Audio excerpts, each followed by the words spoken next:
성경 봉독과 관련해서 그런 이야기도 하셨어요. 예배학 가운데 하나님 우리에게 주신 몸의 기관 가운데 이 성대가 있는데, 여러분 다 성대 있으시거든요. 한번 해보세요. 이게 다 성대가 울려서 소리가 나는 거예요. 근데 이 성대가 쓰면 쓸수록 자칫 너무 큰 소리를 확 질러거나 고함을 치거나 하면 우리 성대에 이제 그 부담이 간대요. 그래서 좀 쉽게 표현하면 스크래치가 간다고 하더라고요. 그럼 이게 젊었을 때는 막 소리를 크게 질러도 금방 회복이 됐는데, 이게 나이를 먹을수록 성대도 같이 노화가 일어나기 때문에 금방 잘 안 돌아온다고 하더라고요. 그러니까 하나님께서 우리에게 주신 이 성대를 가지고 우리 주님께 부르짖어 기도하려면 이걸 잘 가꾸면서 기도해야 됩니다. 그래서 여러분 기도하실 때, 통성으로 기도하실 때 그냥 성대를 그냥 쥐어짜서 기도하지 마시고, 우리는 좀 하나님 나라 교양 있게 공명으로, 어떻게 해요? 복식 호흡으로 이 공명을 하셔가지고 여기에 소리가 울리도록, 여기서 소리가 울리지 말고 여기서 소리가 울리도록 여러분이 기도를 하셔야 됩니다. 주여! 뭐 이렇게까지는 아니더라도 여러분이 하시면, 그렇게 우리가 공명을 써서 기도를 하면 성대에 무리가 되지 않고 오랫동안 부르짖어 기도할 수 있거든요. 근데 이제 성대를 쥐어짜서 기도하면 이 성대에 기스가 나고, 그러면 이제 부르짖어 기도하고 싶어도 부르짖지 못하는 그런 불상사가 있다는 거죠. 그리고 가끔 이제 마치 랩처럼 기도하는 분이 계셔요. 다다다다다다다닥 랩처럼 기도하는 분이 계셔요. 여러분 혼자 기도할 땐 괜찮아요. 그런데 우리가 같이 합심해서 기도하면 뭔가 이제 같이 기도할 때 좀 불편함이 없지 않아 생길 수 있습니다. 그래서 여러분 기도할 때, 통성 기도하실 때 우리가 기도 합주회를 한다. 우리 지휘자 되시는 하나님의 손에 맞춰서 우리가 하나님께 부르짖어 기도하는 것이 마치 천국의 노래처럼 울릴 수 있도록 여러분 성대를 잘 관리하시면서 공명으로 기도하시면서 목을 쥐어짜서 기도하지 않기를 여러분 권면해 드립니다. 네. 별걸 다 가르쳐 드리는 것 같은데, 제가 이걸 임덕균 교수님께 배운 거예요. 우리가 예배학에서 하나님께서 주신 몸을 잘 관리해야 된다. 그래서 말씀하실 때도 막 이렇게 쪼그려가지고 막 이렇게 읽으면 이 폐가 쪼여져가지고 발성할 때 좀 무리가 된다고 하더라고요. 어깨를 피시고, 아멘. 어깨를 피시고 눈은 정면을 딱 보시면서 하나님의 말씀 앞에 우리가 아멘, 아멘, 할렐루야, 그렇게 화답할 수 있기를 주의 이름으로 축복합니다. 그래서 외부에서 우리 손님들이 오셔가지고 같이 예배 드릴 때, 와, 수원순복의 성들은 아멘도 음악 같다고. 우리 수원순복교회가 아멘 하는 교회로 유명하더라고요. 우리 교회 강단에 타교단 목사님들이 말씀하실 때 듣는 게, 야, 우리 수원순복교회 성전은 진짜 기도의 성전이다. 기도할 때 다르다는 거예요. 기도할 때 다르다는 거. 이런 기도의 이 유산을 차곡차곡 쌓아온 이 제단 위에 여러분의 목소리를 함께 얹으셔서 우리 주님과 함께 소통하며 교제하는 친밀한 은혜가 있기를 주의 이름으로 축복합니다. 공명이 참 좋습니다. 오늘 본문은 여러분들이 신앙생활 하시면서 많이 들어본, 신앙생활 하시면서 기도에 응답하시는 하나님의 은혜로, 하나님의 예로 굉장히 많이 다뤘던 한 사건을 배경으로 두고 있는 말씀입니다. 바로 엘리야 선지자가 이제 갈멜산에서 우상을 숭배하는 우상 선지자들과 우리 혼자 맞상대하면서 승리하는 사건의 이제 초반부를 우리가 방금 읽었는데요. 엘리야 선지자가 활동하던 이스라엘 시대는 북이스라엘 시대입니다. 우리 대한민국이 남한과 북한으로 나눠져 있는 것처럼 이스라엘도 이제 솔로몬 이후에 르호보암 시대 때 북이스라엘의 여로보암과 남유다의 르호보암으로 분열이 되었거든요. 그러니까 분열됐을 때 북이스라엘에서 활동하던 선지자가 엘리야 선지자인데, 엘리야가 선지자 활동을 할 때 역사적으로 그 시대의 왕, 그러니까 우리식으로 얘기하면 대통령은 누구였느냐? 아합이었어요. 아합. 오므리라는 왕조의 아합 왕이 다스렸습니다. 근데 북이스라엘의 아합 시대에 북이스라엘은 나름대로 좀 괜찮게 살았거든요. 무슨 말씀이냐면 정치적으로도 안정적이었고 외교적으로도 성과가 있었고 경제도 그렇게 나쁘지 않았습니다. 그런데 정치, 경제, 문화, 예술, 사회 각종 지표가 다 좋은데 하나님과 점점 멀어지고 있는 거예요. 그러니까 딴 게 아무리 다 좋아도 하나님과 멀어지면 다 무너지게 되어 있습니다. 왜냐하면 하나님만이 영원하시기 때문에 그렇죠. 우리가 영원하신 하나님께 우리의 신앙의 기둥을 박아야 여러분 풍랑이 와도 무너지지 않습니다. 아멘. 그러니까 여러분 우리는 믿음으로 이 땅에서 부름받은 하나님의 자녀 사실을 꼭 기억하시기를 바랍니다. 그러니까 정치, 경제, 사회, 문화적으로 아주 이제 좀 어디다 내놔도 남부럽지 않을 만한 아합 시대였는데, 오므리 왕조 시대였는데, 하나님께서 이제 하나님의 말씀에 불순종하고 우상을 숭배하는 그 시대에 엘리야를 선지자로 세우신 거예요. 그러니까 엘리야 선지자가 사역하기가 좋았을까요? 힘들었을까요? 힘들었겠죠. 왜냐하면 우상을 숭배하는 시대의 사람들한테 우상을 숭배하면 하나님의 심판이 있다고 말하는 게 결코 쉽지 않습니다. 그러나 엘리야는 담대한 믿음의 사람인지라 하나님께서 지시하신 대로 그대로 말했어요. 그래서 하나님께서 엘리야에게 선포하게 하셨습니다. 하나님을 떠나서 우상을 숭배하는 이 땅에 기근이 내리리라. 비가 오지 않을 거라고 예언하게 하셨어요. 그러니까 정말 비가 안 오는 거예요. 첫 해는 저수지에 있는 물로다가 어떻게 했을지 몰라요. 둘째 해도 아껴가지고 어떻게 했을지 몰라요. 그런데 이게 3년 반 넘는 시간 비가 오지 않으니까 기근이 심해지면 농사가 당연히 안 되는 거죠. 뜨거운 태양에 이 곡식들이 다 마르고 불타고 자라지가 못하는 거예요.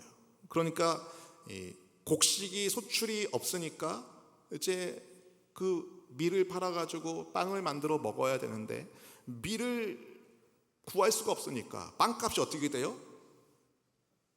빵값이 오르는 거예요. 왜요? 빵을 먹어야 되는데 빵을 구하기 어려우니까 당연히 빵값이 오르는 거죠. 그러니까 점점 경제가 곤두박질 치기 시작하는 겁니다. 3년이 넘는 시간 동안 비가 오지 않으니까. 그래서 경제가 아주 어려워지게 된 거예요. 기근이 아주 심해졌어요. 그때 엘리야와 아합이 만나게 됩니다. 아합이 엘리야에게 막 따지는 거예요. 네가 이스라엘을 괴롭게 하는 자냐? 네가 우리 이스라엘을 괴롭게 하는 자냐? 이렇게 물었어요. 근데 엘리야는요, 죄송합니다. 제가 왕께서 그렇게 말씀하셨는데 잘못했습니다. 이게 아니라 엘리야가 오히려 왕에게 담대하게 말합니다. 아니, 이스라엘을 괴롭히는 사람은 당신과 당신 아버지의 집입니다. 하나님을 떠나서 불순종하고 바알 우상신을 따르는 것이 이스라엘을 괴롭게 만드는 것입니다 하고 정확하게 이제 문제에 대한 진단을 딱 내립니다. 그런데 여러분, 이게 되게 우스꽝스러운 이야기를 한 거예요. 엘리야 선지자가. 무슨 말씀이냐면, 여러분, 이스라엘이 하나님을 대신해서 섬기는 우상의 이름이 뭐였죠? 바알. 지난주 주일날에 여러분 사사기 말씀 나누면서 바알이 어떤 신이다 말씀드렸어요. 기억나시나요? 기억나시면 너무 감사하고 기억 안 나시면 더더욱 감사합니다. 제가 쓸모 있는 사람이 되니까. 그런데 웬만하면 여러분 기억해 주시면 좋을 것 같아요. 왜 이스라엘이 바알 우상을 섬기게 됐는지 그 계기가 있어요. 바알은요, 가나안 지역에서 숭배하던 이제 우상으로서 태양신이고 폭풍우를 몰고 다니는 신이고 불과 번개를 다루는 우레의 신이면서 아주 특별하게 농업을 관장하는 우상입니다. 농업을 관장하는 우상이에요. 그러니까 이스라엘 백성들은 그동안 광야에서 유목민처럼 살다가 양치면서, 농사 지은 게 아니라 양치면서 하나님이 주시는 만나 먹고 고기 잡아 먹고 물 주시면 물 마시고 그러면서 살았잖아요. 그러니까 유목 생활을 계속 해온 거죠. 유목 생활을 계속 해왔던 이스라엘이 가나안 땅에 딱 들어갔는데, 가나안 땅이 젖과 꿀이 흐르는 땅이라 곡식의 소출이 대단하거든요. 그러니까 그걸 보니까 이곳에 곡식이 엄청난데, 포도송이도 이렇게 크고 달고 맛있는데 왜 그런가 보니까 가나안 사람들이 뭔가 우상을 숭배하는데 바알이라는 농경의 신을 숭배하고 있는 거예요. 그러니까 이스라엘 백성들의 마음에 유혹이 된 겁니다. 우리 하나님이 유목생활 가운데서 우리 잘 도와주셨는데 이제 우리가 가나안 땅에 정착하니까 이제 농경의 신이 필요하지 않을까? 그래서 하나님을 섬기긴 섬기는데 가나안 사람들한테 물어보는 거예요. 이 밀 한 가마니 얼마예요? 했더니 500원입니다. 예를 들어 그런 거예요. 뭐가 이렇게 싸냐고 했다. 바알 신께서 풍년을 허락해 주셔서 우리가 이렇게 오래 소출을 많이 거뒀습니다. 그러니까 그 얘기를 들으니까 이스라엘 백성들의 마음이 왔다 갔다 하는 거죠. 우리도 이제 농사 짓고 살아야 되는데 그러면은 우리 유목민의 하나님이셨던 야훼 하나님도 우리가 물론 섬기지만, 그렇지만 우리가 농경의 신도 섬기면 괜찮지 않을까 하고 바알 우상을 숭배하기 시작한 겁니다. 그런데 이스라엘은 농경의 신인 바알을 잘 섬기면 햇빛도 적당히, 비도 적당히, 농사도 잘 짓고 잘 살 수 있었다고 생각했는데, 그렇게 믿었는데 바알에 대한 그때의 관심이 하나님과의 언약을 깨뜨리는 불순종이 된 거죠. 그리고 우상을 숭배하는 이스라엘에 지금 하나님께서 뭐를 안 내리셨죠? 비를 안 내리시는 거예요. 비를 안 내리시는 거예요. 그러니까 좀 어려운 나라도 수도는 그래도 괜찮거든요. 아무리 나라가 어려워도 수도는 그래도 좀 도시화가 되더라고요. 제가 이번에 선교지 가니까 이 키르기스탄이라는 그 나라가 굉장히 환경이 살기 그렇게 좋지 않음에도 불구하고 수도는 그래도 사람들이 많이 모여서 살고 있더라고요. 그런데 북이스라엘의 수도인 사마리아조차 그 기근의 피해에서 벗어날 수가 없는 거예요. 그래서 이제 아합이 엘리야한테 막 따진 겁니다. 하나님께서 세우신 당신, 엘리야 당신 때문에 이스라엘이 괴롭다고 막 따진 거예요.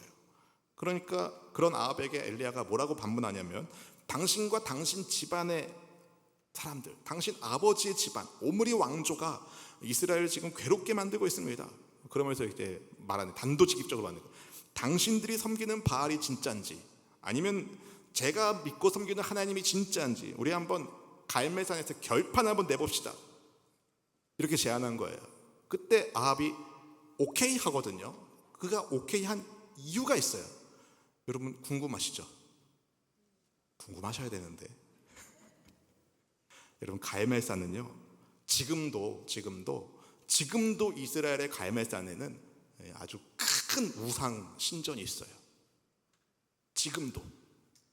그리고 엘리야 시대에도 이 갈멜산은 마치 우리나라의 무슨 산, 용한산 같은 그렇게 알려진 산이에요. 그러니까 각종 우상들이 모여 사는 산이 어디 산? 갈멜산인 거예요. 갈멜산. 그리고 특별히 바알 숭배와 아주 깊은 관계를 맺고 있는 산이 갈멜산입니다. 그러니까 엘리야는 갈멜산에서 우리 한번 대결합시다 그러는 것은 이제 우상 숭배자들한테 홈그라운드에 이점을 주는 거예요. 이해하셨죠? 이제 엘리야가 우리 예루살렘 성에서 한번 결판합시다. 북이스라엘이니까 당연히 올 수도 없겠지만, 만약에 그랬으면 좀 대화가 좀 달라게 됐겠지만, 북이스라엘이 우상을 숭배지로 아주 귀하게, 아주 나쁘게 정말 사용하고 있는 그 갈멜산에서 한번 대결을 합시다 한 거예요. 그러니까 이제 아합이 제안을 응하지 않을 이유가 없는 거죠. 그럽시다. 그래가지고 이제 바알의 선지자 450명과 하나님을 섬기는 엘리야 선지자 한 사람이 맞붙게 되었어요. 처음에 엘리야가 이제 바알 선지자 450명과 아세라 선지자 400명 해서 850명이랑 같이 붙어보자 했는데, 그 뒤에 보니까 이제 이세벨이 수하 그 아세라의 선지자들은 안 나와요. 그러니까 아합이 아마 바알의 450명 정도만 데리고 이 정도면 되겠다 하고 대결을 펼친 것인지 모르겠습니다. 아무튼 최소한 450대 1로 이제 맞붙게 된 거예요. 그 현장에 백성들이 구경 나왔어요. 구경. 그리고 구경 나온 백성들한테 엘리야 선지자가 이렇게 말하는 겁니다. 본문 21절 말씀 같이 읽어보겠습니다. 엘리야가 모든 백성에게 가까이 나아가 이르되 너희가 어느 때까지 돌 사이에서 머뭇하려느냐. 야훼가 만일 하나님이면 그를 따르고 바알이 만일 하나님이면 그를 따르지니라 하니 백성이 말 한마디도 대답하지 아니하는지라. 아멘. 여기서 여러분 머뭇거리다라고 번역된 히브리어 단어가 파사흐라는 동사인데요, 이거는 어떤 뜻을 가지고 있냐면 쩔뚝거리다, 다리를 절다, 이런 뜻을 가지고 있는 단어예요. 그러니까 엘리야는요 이스라엘 백성들에게 뭐라고 꾸짖냐면 야훼 하나님을 섬기든지 아니면 바알 우상을 숭배하든지 하지 양쪽 사이에서 쩔뚝거리면서 왔다 갔다 하고 있다고 지금 꾸짖고 있는 거죠. 도대체 둘 사이에서 어느 때까지 머뭇하려고 합니까? 그러면서 야훼 하나님이 하나님이면 그분을 따라야 되고 바알이 하나님이라면 그를 따르라고 엘리야가 이렇게 도전할 때 백성들이 뭐라고 말하죠? 한마디의 말도 하지 않습니다. 왜 그랬을까요? 왜 이스라엘 백성들은 둘 중에 하나를 택하라는 엘리야의 도전에 왜 말 한마디도 하지 않았을까요? 하나님도 붙잡고 바알도 붙잡고 싶어서. 여러분, 더 이상 우리는 세상과 벗하며 살 수 없습니다. 오직 하나님 붙들고 살아야 됩니다. 이렇게 선지자가 말할 때 우리가 아멘하면서 하나님 뜻대로 살기로 결정하지만 밖에 나갈 때 세상도 붙잡고 나아가는 것처럼 왔다 갔다 머뭇하고 있었다는 거예요. 누가요? 이스라엘 백성들이, 혹은 우리도. 하나님께서는 하나님 나름대로 우리한테 좋은 거 주시고, 그리고 바알은 바알 나름대로 우리에게 유익하지 않을까라는 생각을 한 거예요. 이렇게 착각했습니다. 왜 그럴까요? 왜 이렇게 착각했을까요? 하나님은 오직 나 외에 다른 신을 내게 두지 말아라, 오직 유일하신 야훼 하나님만 섬기라고 말씀하는데, 바알은요, 야, 바알도 섬기고 하나님도 섬겨, 둘 다 섬기면 그래도 안전지대 아니야? 이렇게 한 거예요. 야, 세상에서 살아야 되는데 그냥 가끔 눈 감고 세상 방식대로 살아. 무슨 뭐 유난을 떨고 그러고 있어. 꼭 하나님만 믿어야 돼. 다른 것도 좀 참고하고, 가끔 운세도 보고, 점도 치고, 어디 용하다 그러면은 굿도 한번 하고. 야, 하나님 믿지 말라는 말이 아니라 하나님 믿어. 그런데 오늘은 좀 같이 가서 좀 점 좀 치자. 이렇게 말하니까 거기에 하나님 믿는 백성들이 마음이 홀라당 간 거예요. 하나님께서는 오직 하나님만 믿으라고 말씀하시는데, 바알 우상 숭배자들은 바알도 믿고 하나님도 믿고 양다리 걸쳐 그런 거죠. 양다리 걸쳐. 여러분, 왜 양다리 걸치는 거예요? 양다리 걸치는 게 나쁜 건지 알아요, 몰라요? 모르면 큰일 납니다, 여러분. 양다리 걸치는 거 나쁜 거잖아요, 그죠? 양다리 걸치는 거 나쁜 거예요. 그런데 세상과 벗하는 사람들, 하나님의 백성들이 없을까요? 오늘 하나님 우리에게 질문하시는 거예요. 언제까지 쩔뚝거릴 거냐? 언제까지 머뭇거릴 거냐? 둘 중에 하나를 택해라. 바알 우상이 관대하다고, 바알 섬기면서 너희가 원래 모시던 야훼 하나님도 섬겨라고 그렇게 세상이 유혹해도, 여러분, 하나님은 단호하게 말씀하시는 거예요. 야훼 하나님이 진짜 하나님이면 바알은 절대 신일 수 없다.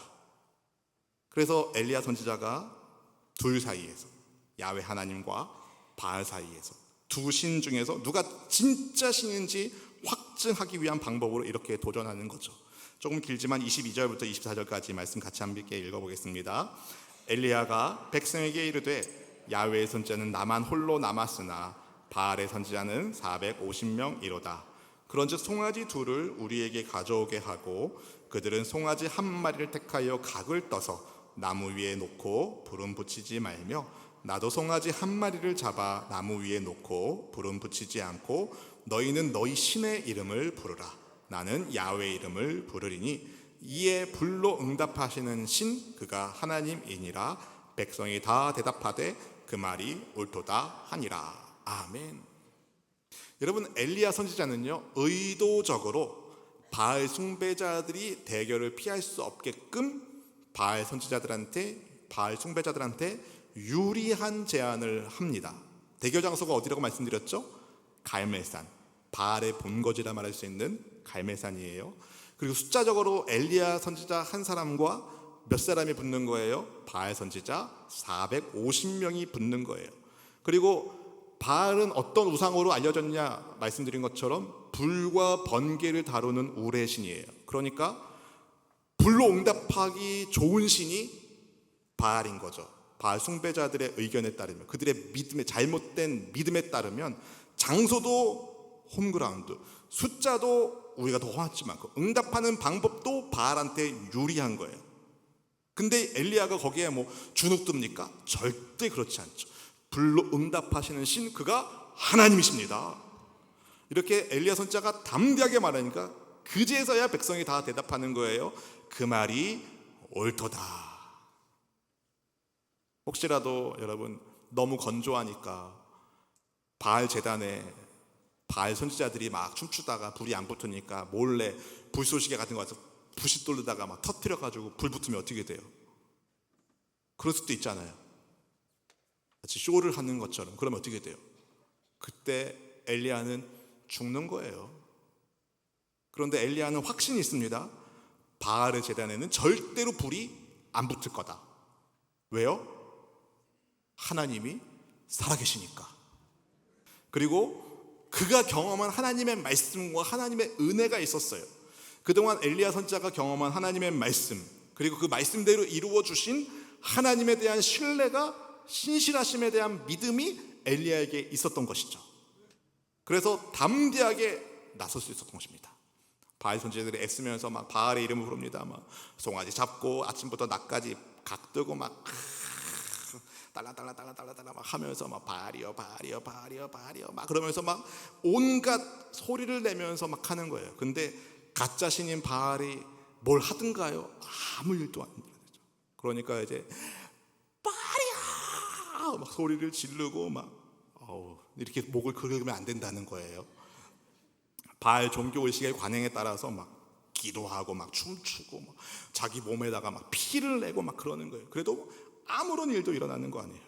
아침부터 낮까지 그랬고 저녁 소재 드릴 때가 된 거예요. 야, 이 우상 숭배자들이 이렇게 미친 짓 하는 것도요, 야, 보통 악한 영이 역사하지 않는 게 아닌 것 같아요. 그렇게 오랫동안 그 일을 하고 있었던 거예요. 근데 엘리야가 딱 얘기하는 거죠. 야, 바알이 자는 것 같다. 그러면서 이제 담대하게 백성들한테 말하는 거죠. 내게로 가까이 오십시오. 백성들이 쫙 가까이 왔어요. 엘리야 선지자가 하나님의 제단을 쌓기 시작합니다.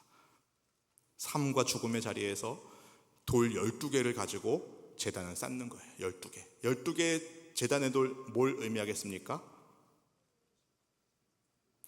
12지파. 이스라엘의 12지파잖아요. 초반에 여러분 엘리야는 어느 지역에서 활동하는 선지자다? 북이스라엘에서 활동하는 지파다. 그러니까 남유다, 유다와 베냐민 지파를 빼고 10지파, 10개 돌만 엘리야가 세운 게 아니라 12개의 돌로다가 다 제단을 쌓는 거예요. 뭘 엘리야가 보여주고 있는 겁니까? 하나님은 이스라엘 온 족속의 하나님이시다. 그걸 지금 눈으로 보여주고 있는 거예요.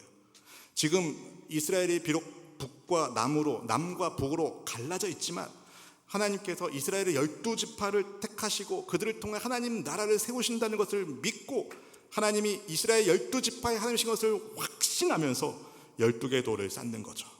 4개의 통에다가 물을 채워가지고 번제물과 나무 위에 물을 붓는데 몇 번을 부어요? 3번을 부어요. 3번을. 그러니까 4개의 드럼통 같은 데다가 3번을 부었으니까 12번의 물을 부은 거예요. 이때가 언제다? 가뭄의 때다.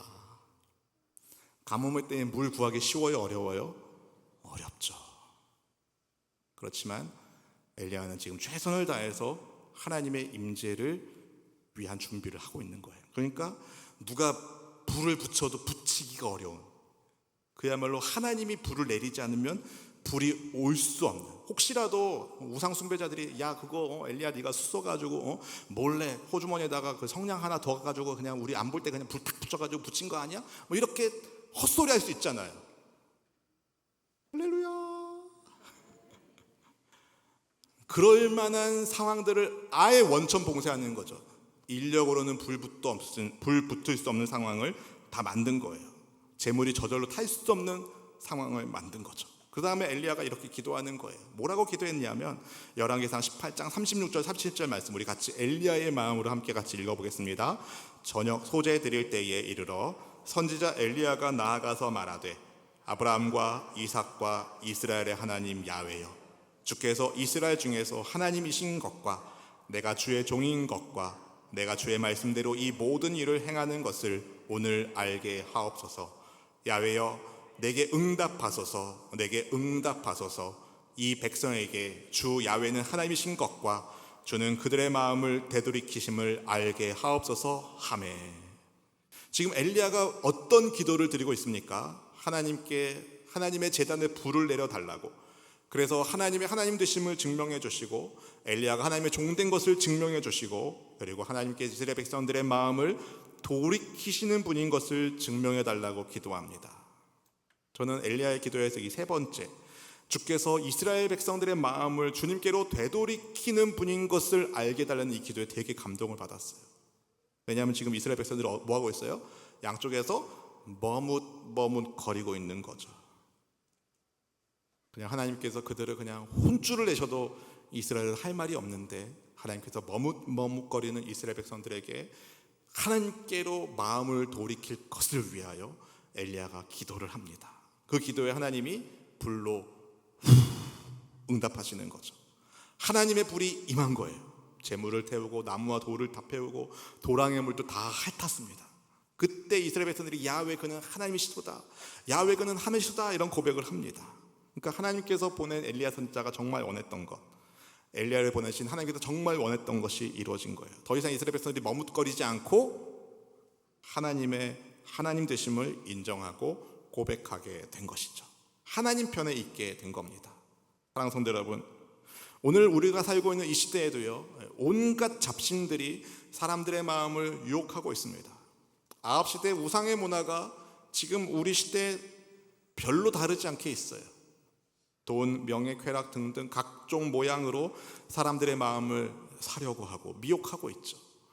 엘리야가 갈멜산에서 거짓 선지자들과 대결한 까닭은 많은 이스라엘 백성들이 하나님과 우상 사이에서 갈팡질팡하고 있었기 때문입니다. 그러면서 우리 자신을 돌아보게 되는 겁니다. 혹시 하나님인 우리도 미처 하나님께 내 맡기지 못한 내 안에 머뭇거리는 불순종의 지점은 없는가? 여러분, 하나님 안 믿는단 말 아니에요. 하나님을 믿지만 여전히 내 안에 하나님께 내드리지 못한 머뭇거리는 죄의 영역이 있지 않는가? 하나님이 우리에게 질문하십니다. 하나님께 맡기지 않은 내 체면, 하나님께 맡기지 않은 내 자존심, 혹은 하나님께 맡기지 않은 눈치 때문에, 다른 사람들 눈치 때문에, 남편 눈치 때문에, 아내 눈치 때문에 머뭇거리고 있지는 않습니까? 교회 가자고 말하면 또 이 남편이, 이 왼수 같은 남편이 소리를 버럭 지르고 또 뭐라 그러겠지? 이번 세대면 전도주일에는 그냥 넘어가자. 그게 머뭇거리는 거랑 뭐가 달라요? 아내한테 교회 좀 같이 가자고 말해야 되는데, 이것도 괜히 얘기했다가 그냥 바가지를 대판 긁으면 또 나중에 또 내가 이거 어떻게 하나, 안 되겠다, 이번은 그냥 가만히 넘고 넘어가자. 여러분, 함부로 여러분의 배우자한테 꼭 오라고 안 오면 그냥 나를 결단날 줄 알아, 이렇게 하는 말씀이 아니에요. 여러분 정말 그 영혼을 사랑한다면 여러분 머뭇거리지 말고 하나님 되심으로 그 자리로 인도해 주어야 됩니다. 먼저 내 안에 엘리야처럼 하나님 중심의 신앙이 회복되셔야 됩니다. 하나님의 하나님 되심과 내가 하나님의 백성 된 것을 주님 알게 하옵소서. 그렇게 기도해야 되죠.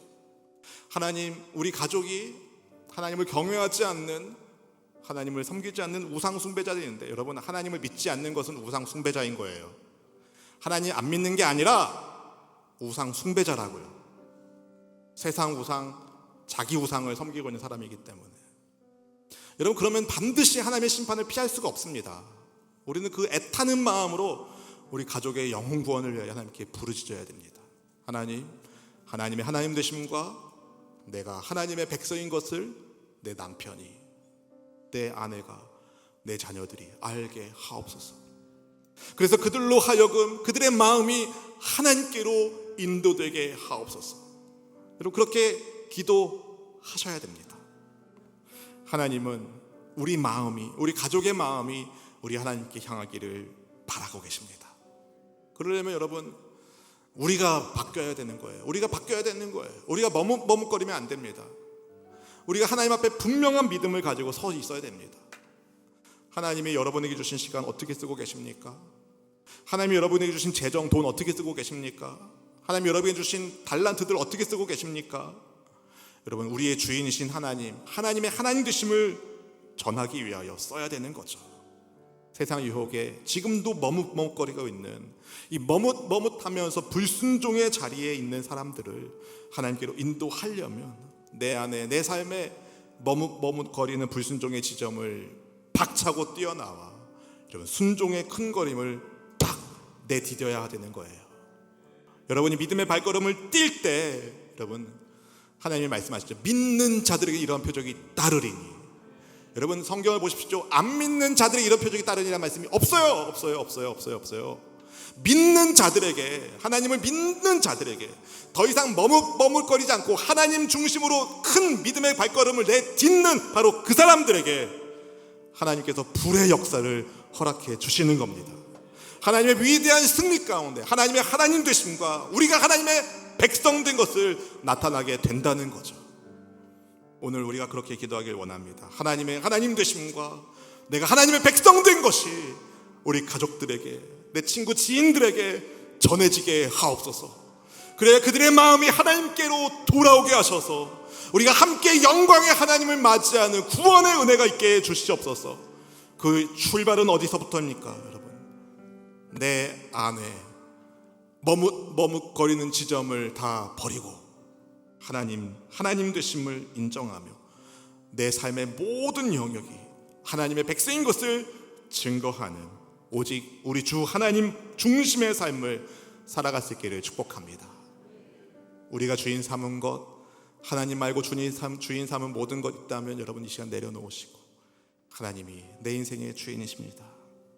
하나님이 내 인생의 주인이십니다. 그렇게 함께 주님 앞에 고백하길 원합니다. 함께 찬양하겠습니다.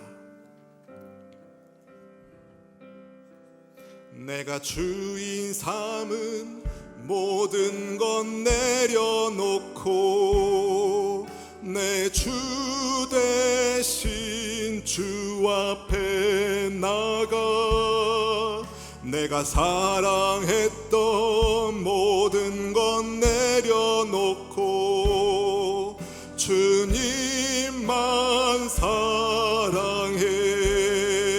내가 주인 삼은 모든 것 내려놓고 내가 주인 삼은 모든 것 내려놓고 내 주 대신 주 앞에 나가 내가 사랑했던 모든 것 내려놓고 주님만 사랑해. 주 사랑 거친 풍랑에도 주 사랑 거친 풍랑에도 깊은 바다처럼 나를 잠잠케 해. 주 사랑 내 영혼의 반석 그 사랑 위에 서리. 그 사랑 거친 풍랑에도 주 사랑 거친 풍랑에도 깊은 바다처럼 나를 잠잠케 해. 주 사랑 내 영혼의 반석 그 사랑 위에 서리. 이 시간에 합심하여 같이 기도하기 원합니다. 하나님의 하나님 되심을 찬양.